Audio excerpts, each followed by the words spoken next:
If you're avoiding creatine because you heard it makes you look puffy or bloated, you've been misled about what's actually happening.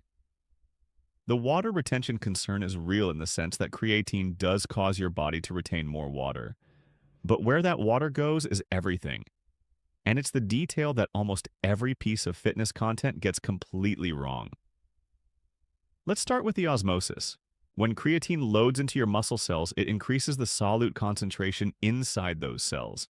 Osmosis is the movement of water across a membrane toward the side with higher solute concentration.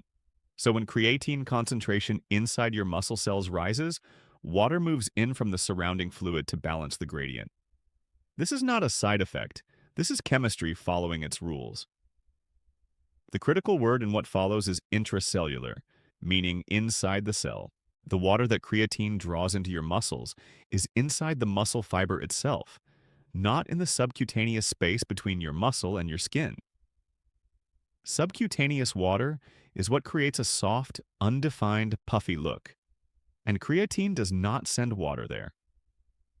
Subcutaneous water retention is driven by elevated aldosterone, sodium overload, hormonal fluctuations, or inflammatory responses, none of which are mechanisms of creatine. What creatine does is make your muscle fibers physically larger and more structurally dense because water is filling the cells from the inside. The visual effect of this is that trained muscles look fuller and harder, not softer.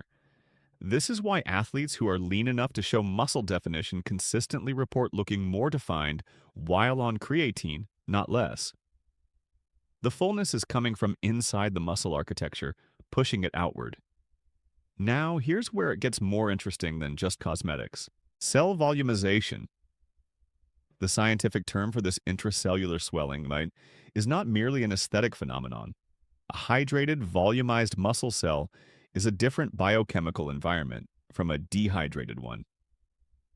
The mechanical stress of swelling and the resulting changes in osmotic pressure inside the cell activate specific signaling pathways. In particular, cell swelling stimulates the mTOR pathway, the master regulator of protein synthesis in muscle, and increases satellite cell activity. Satellite cells are the muscle stem cells responsible for repairing damaged fibers and contributing new nuclei to growing ones. The intracellular water that creatine produces is, in a meaningful biological sense, an anabolic signal. It communicates to the cell's protein-building machinery that volume is available and the environment is favorable for growth. This is why creatine's performance in hypertrophy research consistently produces results that exceed expectations. The dismissal of it as just adding water weight misunderstands the mechanism. The water isn't incidental, it's part of the mechanism. Now let's talk about the scale. When you start creatine, you will likely see the scale move up, typically 1 to 3 kilograms over the first 2 to 3 weeks. This is water moving into your muscles, not fat being gained. It is not a sign that creatine is harming you. It is the expected and predictable result of your muscles taking on more creatine and retaining water to balance the increased solute concentration. For athletes competing in weight class sports, this is a legitimate practical consideration that needs planning around. For everyone else, a 1 to 3 kilogram increase in lean, functional intramuscular weight is not a problem to be feared. It's the mechanism working. What about women specifically?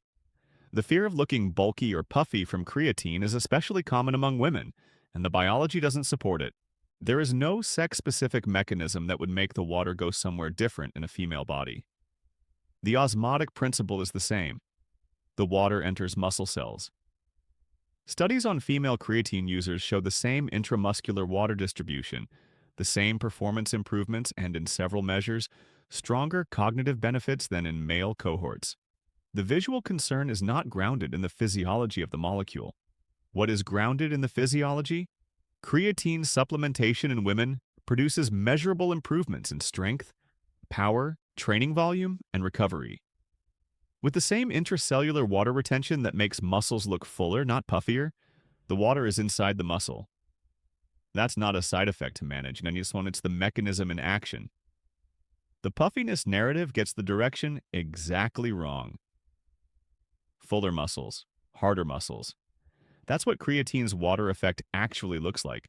If you're training hard and lean enough to see the difference, the visual result of creatine is almost always an aesthetic positive, not a negative.